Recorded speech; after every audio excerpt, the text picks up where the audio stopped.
Lancement de la plongée.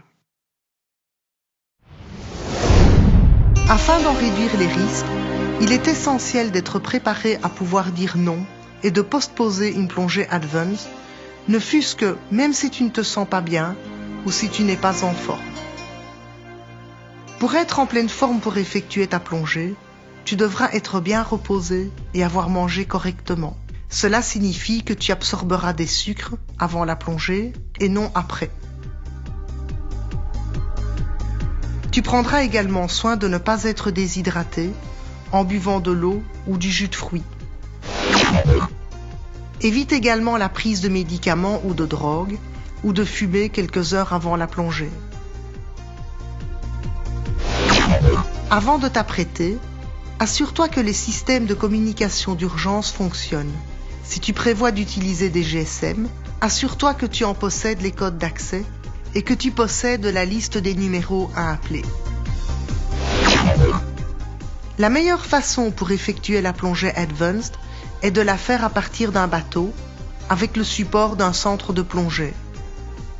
Dans ce cas, tu suivras les directives de ton instructeur ou de l'équipage.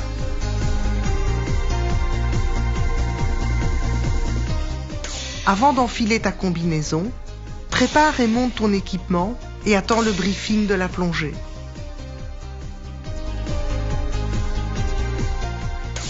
Dès que tu as endossé ton équipement, effectue ton contrôle pré-plongée avec ton binôme et prépare-toi à te mettre à l'eau.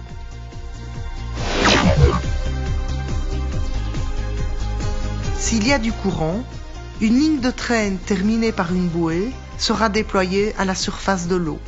Aussitôt à l'eau, dirige-toi vers cette ligne ou celle de l'angle. Pendant la descente, contrôle ta flottabilité le long du bout tout en ne le lâchant pas, sans pour autant t'y cramponner. Idéalement, tu formeras un anneau à l'aide de ton pouce et de ton index droit et tu y laisseras coulisser la ligne. Ceci implique que ta main gauche sera libre pour compenser et utiliser ton gilet stabilisateur. Arrivé à la profondeur planifiée, note sur ton ardoise immergeable la pression affichée sur ta jauge et l'heure au moment où ta montre ou ton ordinateur de plongée change de minute. Tu en auras besoin par la suite pour calculer ton autonomie d'air restante.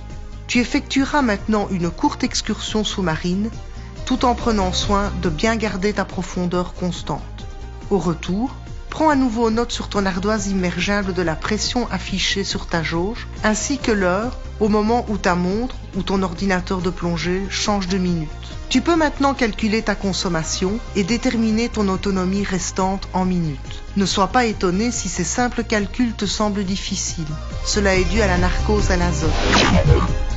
Lorsqu'il sera temps de remonter à la surface, utilise le bout de remontée et assure-toi que le taux de remontée ne dépasse pas 10 mètres par minute. Rappelle-toi de remonter encore plus lentement à partir de la profondeur de ton palier de sécurité. Bonne plongée!